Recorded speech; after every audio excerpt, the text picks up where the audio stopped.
Everyone, for another episode of the Person Behind the Profile series. Today with me, I have Mark Gaisford. Welcome, Mark. Hi, how are you? Well, thank you. Mark is joining me over from the UK, and it is early morning there for you. What time is it there for you, Mark? Oh, it's not that early. Come on, it's 8 o'clock. I mean, I'm the sort of person that gets up at 5. So, not because that's what you're supposed to do. It's just because that's when I wake up because I'm old. So, but yeah, it's not that early. Okay, perfect. Well, you can have your 5 a.m. wake ups. That's certainly not me. We are heading into the evening here in Sydney. So it's great to have you joining us. And if you are watching now and you're jumping on live, let us know where you're coming in from. I'm based in Sydney, Australia. As I said, Mark is from the UK. So we'd love to know where everyone else is coming in from. Let us know. We've got Hamam that's here. Great to see you. And if you are watching the replay, if you're catching this later, let me know, pop in hashtag replay below. And it's great to know that you are joining us. So Mark is the co-founder of RedSprout Media. I just threw that one straight at you, Mark. It's like, pay attention. I'm watching the live on the other screen. That's why. Oh, that's cheating. You can't do that. It's always weird when you're watching yourself 30 seconds behind, isn't it? Because there's like usually a delay on these things. So yeah, no, sorry. I'll concentrate now. That's all right. So Mark, you are with me, and I wanted to bring you on today or tonight because you've been sharing a lot recently around productivity in the workplace and being able to work anywhere, anytime. And I know you are currently in the thick of some changes with your team and actually making some transitions in the workplace. And so one of the things I love to do is, sort of tap into the brains trust, if you like, of my network and bring people on who are doing some really special things and get to know them a little bit more, and also get to know a little bit about their journey in business and that as well. So it's awesome to have you with us, Mark. I guess to kick off, just for anyone that doesn't know you, hasn't come across you on LinkedIn before, give us your little 30-second intro about who is Mark and the journey with RedSprout Media. God, the elevator pitch. I'm 54 years old. I'm very old, and so we were a recruitment business. I've been in the recruitment industry for decades, and COVID hit, and as with most recruitment businesses at that time, our market literally just fell off a cliff. And so luckily, I'm giving you the very, very short version of this, literally the last year and a bit, so we decided that because I'd always wanted to do this. I'm a frustrated YouTuber, if I'm honest, and so we just thought actually this is a really great opportunity now to do something different. We'd already kind of looked at doing some LinkedIn training with some clients and that kind of stuff, and we'd done a lot of video and a lot of marketing for ourselves, but it just seemed like a real great opportunity to completely pivot, using that horrible word that everyone hates these days, and do something completely different. And so we're kind of a year and a bit into it now, and it's just been a crazy year. I mean, I feel for everybody who's been touched by COVID and all the lives lost and all the rest of it. From a business perspective, for us, the year has been tremendous because we just transitioned from being this recruitment business into being this marketing business, and it's been sort of super successful, I guess. So that's kind of the little potted history over the last little while. Yeah, and I think that's amazing because I think a lot of people, no one saw COVID coming. Some people can say they did, but we really didn't have any idea, right? And then to actually, be agile enough to think around, okay, where's my industry going? Where have I found myself? And then not just sort of sticking your head in the sand and thinking, well, I'll just give up. This is not working, or this is not going to happen. But actually, to use that favorite word again, pivot and be able to change direction and actually create something new, I think is amazing. And I've seen a lot of the content that you've shared online as well. And one thing I love about the content you share, Mark, and we were just talking about this a little bit earlier, is being able to share a lot of the journey and bringing people on the journey with you, I think as a business owner, is super important, because I think sometimes it's easy to think that everyone else has it figured out, that we're all perfect. And Nobody does. Nobody does. This is the whole problem, though. You know, this. I mean, I have this conversation with so many different people because everybody wants to. You know, as business people, we always want to present our business and ourselves as if we know it all, and you know, we're the expert. And it's all bollocks. You know, no one knows everything, and so you actually get a lot more engagement, and you get a lot more people coming with you and listening in and following your content when you actually tell the bloody truth. And so, you know, with this whole work anytime, anywhere. I mean, I've admitted it. You know, I've been dragged into this. I was totally against this from the start because it goes against everything that I was brought up to believe. And my mindset is still, I still struggle now to get my head into the right space with this because to me, I'm kind of that age group and that generation that says if you're not working your backside off and every hour, then you're not going to be successful. And trying to get your head around that and untrain yourself is bloody hard. So, you know, why not be honest and tell people, you know, what goes wrong? I mean, actually what goes wrong is more inspirational than what's gone right, because you can share how you fix stuff. And that's when it becomes more inspirational and educational. And people get more out of the content rather than me just saying, hi, I'm Mark Gaisford, I'm amazing, because no one's going to believe that. It's rubbish. So yeah, we've always been honest, I think, and also self-deprecating. I'm the first person to take the piss out of myself, and that usually stops other people doing it, because if I've done it already. No, I think it's great. I think that shines through in your content is, you know, great sense of humor and being able to bring people along the journey and just being real and authentic about it as well. I think for anyone that's listening as well, you know, let us know in the comments too, like, what do you find most engaging when you see people sharing their stories? Do you like to learn from the mistakes, the lessons, the aspirational things? Like, what do you find most engaging in your newsfeed and learning from others? I think that's a really important one. We've got Colin joining us. We've got Jason joining us. Well, welcome, everyone. Great to have you here. So, Mark, you mentioned that you just really got dragged into this whole work from anywhere thing. Now, I do a bit of speaking on this topic as well, and I was in a room full of CEOs not too long ago, and one of them said a very similar thing where he was saying, like, you know, with COVID, everyone was sort of forced to work remotely, and we didn't really have a choice. And then sort of looking forward and moving away from that in a sense, he's found that there's been quite a resistance from people wanting to head back to the office now that they have experienced that sort of, I guess, more flexibility working from home. So I guess, why did you guys decide as a business to head more into that work anywhere and work anytime? And what does that mean for you as a business? I think it's a difficult one, this, isn't it? Because again, just coming from my generation, you know, office life, work life was all around presenteeism. If you're at the desk and you look like you're working, then you're working, and the boss will, you know, then you get the promotion, then you get, you know, all the rest of it, and it's completely wrong. Last one to leave the office. All exactly, that kind of you know, and I've been part of that culture, and I've driven that culture previously as well. You know, if you leave before me, then you're not committed, and all that kind of stuff. But I think, you know, COVID has taught us a lot, you know, and I think the biggest thing probably is the word trust. Because as employers, you know, there was always this mistrust of people working from home. It always seemed and felt like a cop out. And boy, did we learn very, very quickly that you can actually I mean, no shit, Sherlock, you can trust the people that you employed to work regardless of where they are. And so that starts to shift your mindset really in terms of, okay, you know, I was completely wrong about this. And, you know, the people I've employed, the people I thought when I interviewed them and liked them, you know, I can actually trust them. And so once you go down that journey, I think it's then a case of, okay, so what value does the office bring? And there are pros and cons to this, in my view. I think in the industry that we're in the creative sector, then there is no doubt that getting lots of brains together and thinking about ideas and content ideas and direction for clients and all that sort of stuff, it's much better done together. However, there's a big caveat to that. Those meetings can be endless, you know, because everyone's just kind of pitching in their ideas. So again, they need to be managed if you want to get, you know, increased productivity going on. But there's no doubt that the office is a valuable place to be.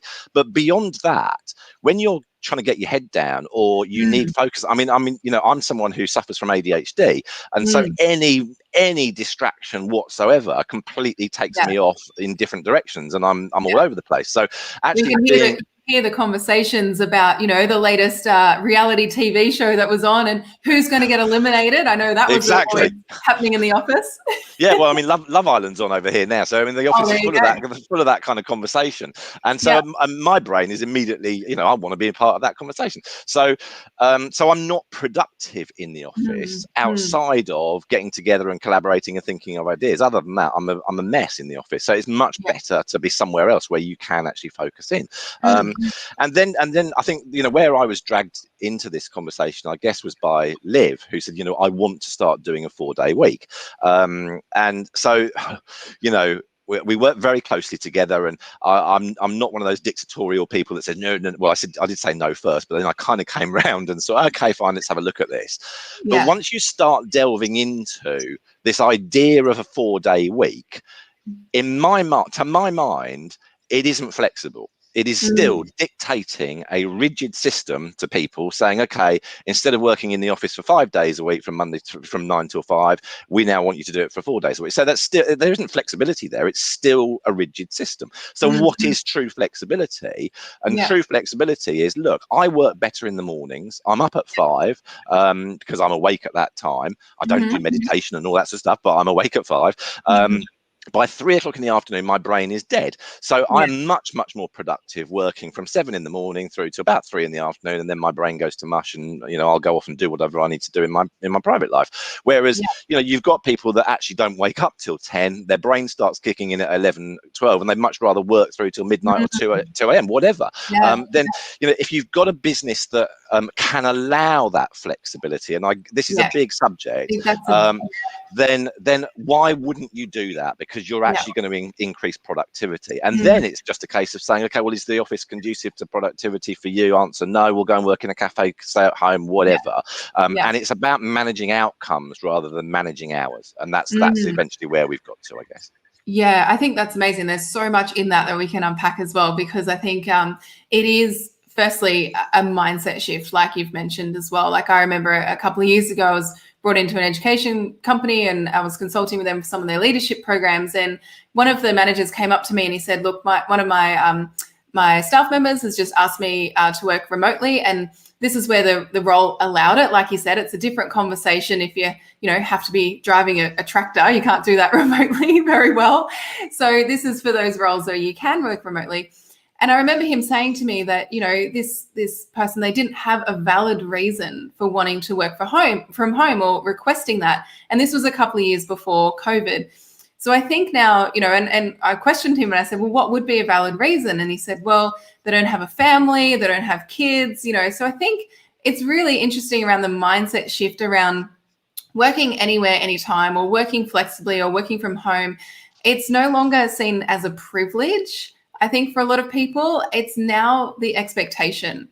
So I think as you've sort of, with the experience that you've had sort of moving through that as well, it's kind of, in a sense, keeping up with the times. It is. And I think employers have got to change their mind. Yeah. We've got to change our mindset, and this is all on employers. This is all on employers, because employees have been asking for this for some time. And like your example there, they've been saying, well, give me a valid reason. The valid reason is I'm more productive, I'll get more done, and I'm better working at midnight than I am at midday. That should be enough for people to say, right, fine, if I'm going to get more out of you as an employee, you go for it. Absolutely. And I'll start managing outcomes. I don't care what times you work. And to a large extent, I don't care how much you work. What I care about is, this is the job that needs to be done. Is it being done, and is it being delivered on time, and are our clients happy? If the answer to that is yes, there's your valid reason. Yeah, I think that's a great point. I'd love to hear from people that are joining us, listening. We've got Seema here as well. We've got Ron. When do you work best? Like when you think about when you're most productive. For Mark, it's 5 a.m. in the morning. For me, it is definitely not 5 a.m. in the morning. I guess that because this is going out at 5 p.m. So you're more of an evening person. Yeah. So I'd love to hear from you if you're listening to this on the replay or you're catching this live. When are you most productive at work?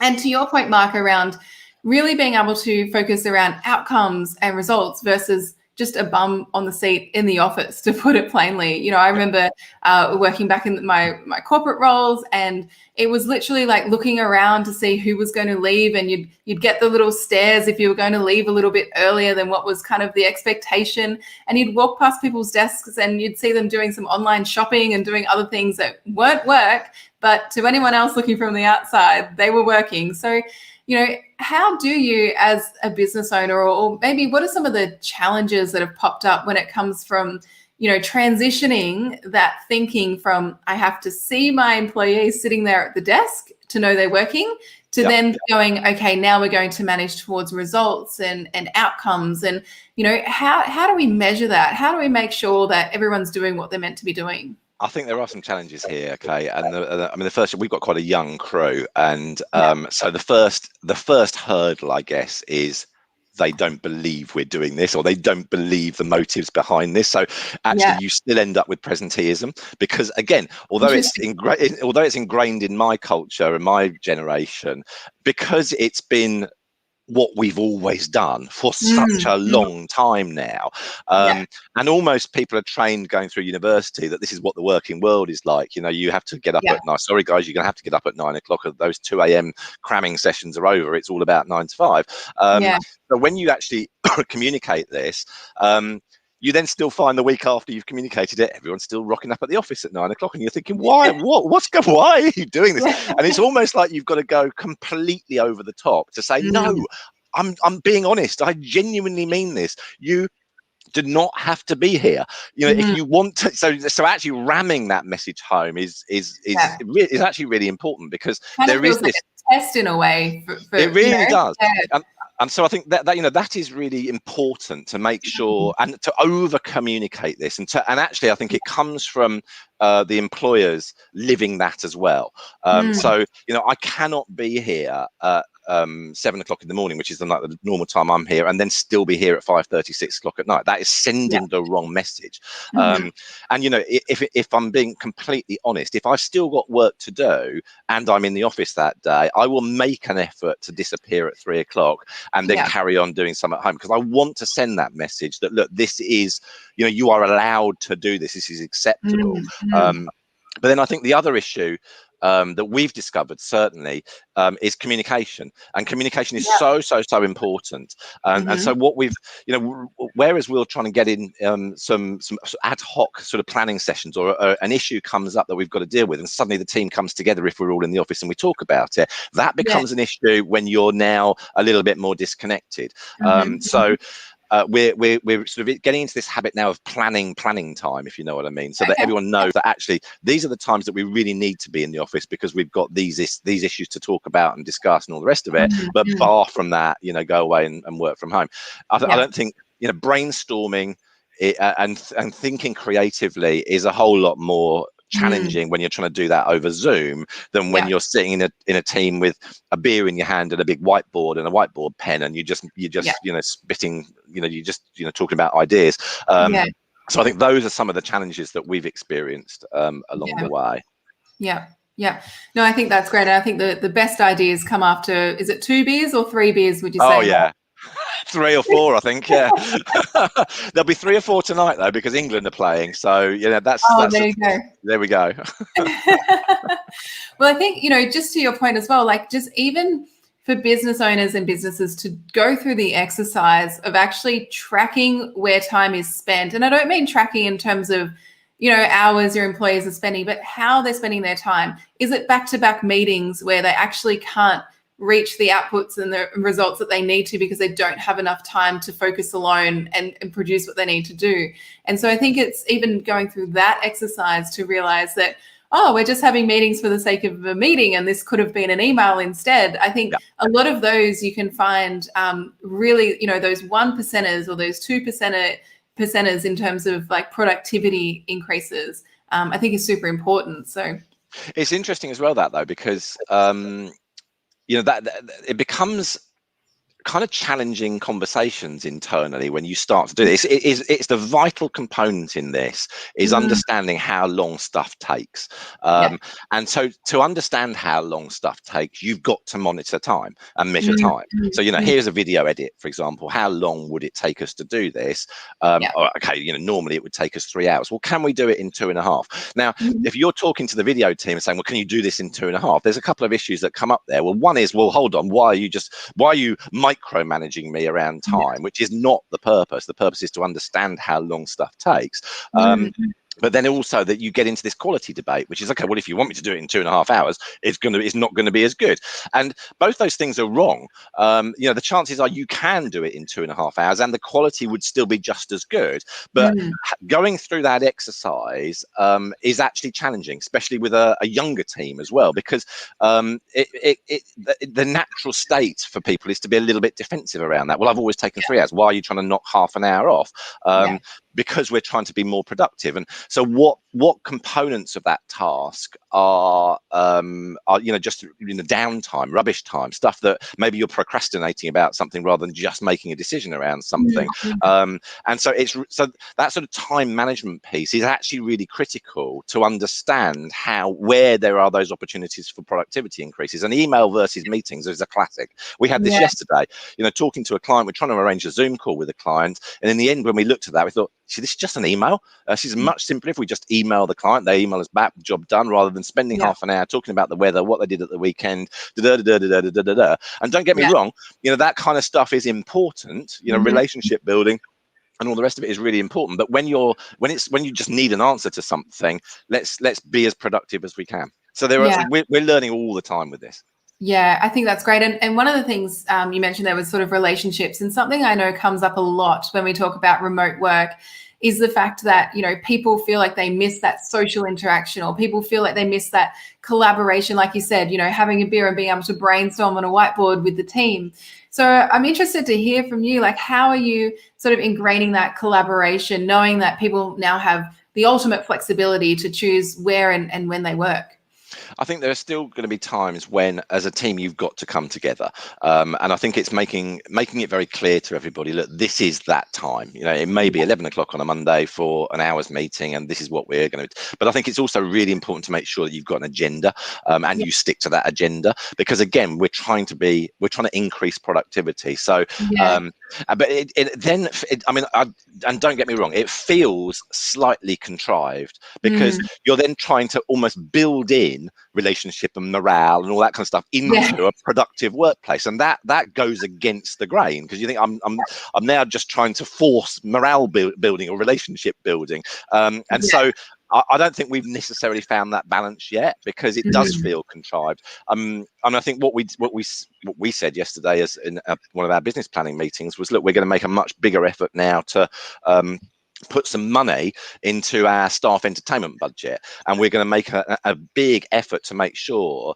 we do something big with the team every month. And that could be, look, let's go out on a Friday night or whatever it is, and we'll have a big meal, or we'll go to an event, we'll go to a show, we'll do this. So actually building that in, those times, and they're not necessarily within work times, they are social times, but let's really focus in on how we build that team morale. I think that then becomes a big issue, and it's something that's, you know, I think companies have got to do. Otherwise, you get very productive workspace, everyone's heads down, and no one's talking to everybody, and so you lose some of that sort of camaraderie. Yeah, definitely. I think that's it's kind of like you're baking it in, you know, to the schedule, if you like, and exactly it kind of has to be that way, you know, because it doesn't happen as organically as it would if everyone's just around the office chatting about Love Island.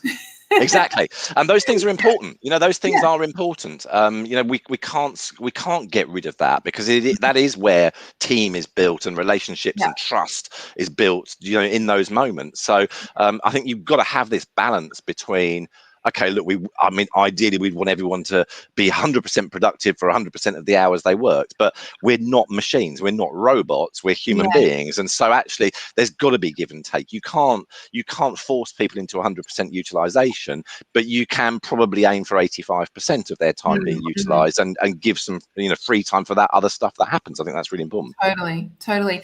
And from what you're learning and from what you've researched, Mark, I think, you know, I'm hearing a lot of businesses that have changed since COVID, and are either, some of them are thinking, well, I've just got to get back to normal, quote unquote normal, of what was before. And then others are really starting to adopt different thinking, adopt different methodologies around the way in which they work. So from your insights and what you're seeing happening with other businesses, like, where do you think the future is heading in terms of this whole work from anywhere? Do you think it's going to stick around, or do you think it's just a bit of a fad and it's going to disappear?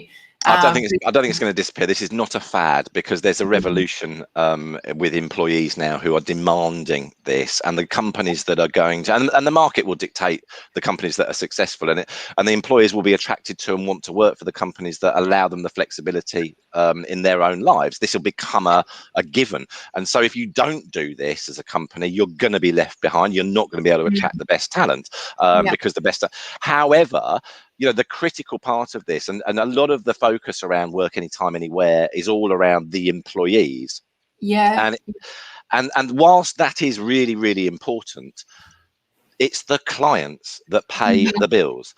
And so, you know, you cannot implement a system in your business that is everything in favor of the employees but sod the clients. We've got to have focus around, and clients have to come first. They're the people that are the reason the business is still in existence, because they're paying us money. So it has to be a system that works for your clients, and then it has to be built around, okay, how can we be as flexible as we possibly can around that the work that we do for our clients with our employees. And employees aren't stupid. They get that. They understand that their salary is being paid by clients. They come first, and this is how the business can then organize itself to be as flexible as it possibly can be for us, the employees.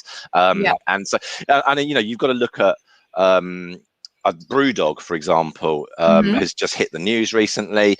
There's employee revolution going on, ex-employee revolution. And it's sad that those people have felt they had to leave the company to then be open and honest about what the culture was like.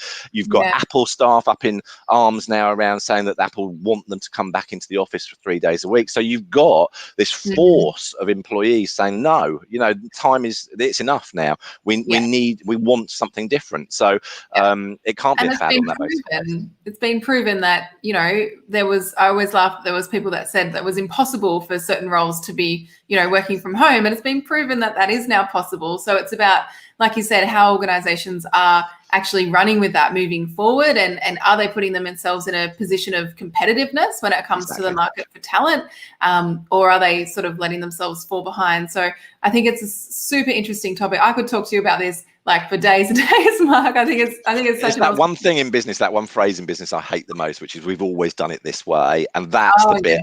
I think that's the bit that's changing now. And employees are sort of forcing employers into thinking, okay, we might have done it all this way, but COVID struck, so we've now we're forced into thinking about doing it in a different way. That's good. I think that mind shift is going to carry on. Absolutely. And I'd love to hear from people that are listening to this as well. What do you think is going to happen moving forward? Do you see this as an increasing trend in more and more businesses adopting, like how Mark has, sort of a work anywhere, approach? Or, do you think that some businesses will revert way back to before COVID? It's almost like we're talking about prehistoric times. I know it is. I know.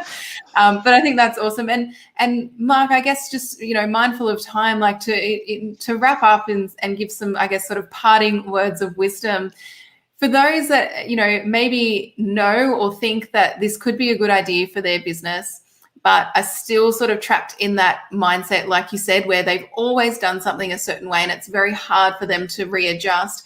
What are some sort of key takeaways or key insights that you think would be good for them to learn from? There is only one, to be honest with you, and that is start communicating, start talking. So talk to your employees, number one, in my book, and say, in an ideal world, given the business that we're in. How, what would you like? What would work for you? What we did when we launched this was didn't tell our clients, and I did that very, very specifically because I did not want clients to notice that we'd done something different or we were working in a different way, because they pay the bills. So if they notice no difference or notice an increase in productivity output from us on their account, for example, then great. And then to sort of drop in a month later and say, oh, by the way, we've been working anytime, anywhere. Have you noticed any difference? No, we haven't. Brilliant. It's worked. But talk to people, because we made the mistake initially of, as a management team, saying, oh, it wouldn't be great to have a 4-day week, and we implemented it, and then I thought, hold on, this doesn't work for me, never mind anybody else, it doesn't actually work. I don't work like that.